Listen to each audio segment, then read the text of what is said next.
Marina and the Microscope. This book is dedicated to the strong children with diabetes all around the world. You are unique. You are amazing. You are so very special. Marina was magnificent.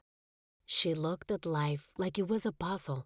There was no problem too big, no question too small.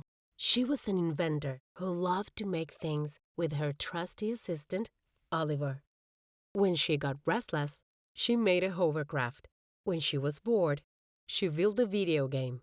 But when she was diagnosed with type 1 diabetes, she wasn't sure what to invent next. Marina's doctor told her about insulin. Insulin is an important hormone that helps our bodies use certain types of foods as energy, she said. Some people's bodies make their own insulin, and some don't. Marina learned that with type 1 diabetes, her body would no longer make insulin. She knew that she would need to take insulin from now on, but Marina wanted to better understand why. So, Marina did something no one had ever done before. With the help of her cat, Oliver, she made a microscope, which she called the Marinoscope, that would let her see what was going on inside her body. After a lot of work, all the nozzles were tied, all the screws were screwed, all the buttons were pushed, and the Marinoscope was ready to go. So, she hit the switch, and the camera turned on. Zoop! Zam! Zoop! Bloop! Blam! Bloop! It worked, Oliver! Marina exclaimed. Now for the real test. She started zooming in on the screen so she could see the inside of her body. She could see her heart, her lungs, and her stomach, all working to keep her healthy.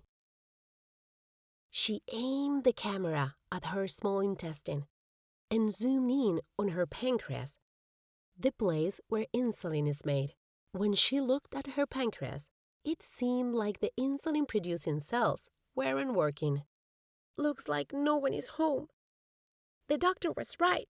My body has stopped making insulin, Marina said. Meow. Oliver replied. Further along in Marina's intestines, there was something spectacular going on. Her breakfast was being changed into a form of energy called glucose. The glucose looked like little balls of energy. Marina quickly zoomed in on the energy balls as they went into the bloodstream. Next, she noticed that all the cells in her body had little doors on them. This must be where the glucose from my breakfast enters, so my cells have energy. And that's where Marina realized there was a problem. The little doors on the cells were locked. Marina was confused. Why is the glucose not able to enter when they are clearly invited to the party? Marina then sat straight up and said, I think I get it. The insulin that I take must be the key that opens the door to the party. At that moment, Marina's mom told her it was time to take her insulin. Back on the viewing screen, Marina could indeed see insulin keys rushing into her bloodstream and meeting all the trapped glucose at the doorways to the cells. They seemed like long-time pals, hugging, giving each other high fives. All of a sudden, together, they opened the locked doors on the cells. Finally, the glucose from her breakfast was able to get in. We did it, Oliver! High five! Marina said in excitement. Meow, replied the cat, hitting Marina's hand with her paw.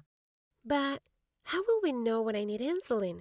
The Marinoscope is too big to take with me. Marina then remembered her doctor had given her a different invention. A sensor that let her read her glucose levels anytime. Wherever Marina went, her sensor could go too. Her lab, the park, even in the water. Sometimes she would check it, and her glucose would be high. Other times, she'd get an alarm, letting her know that her glucose was too low. And a lot of the time, it would be just about right. After that day, Marina had a better understanding of her diabetes. And Oliver, well, he's pretty much still the same. The end.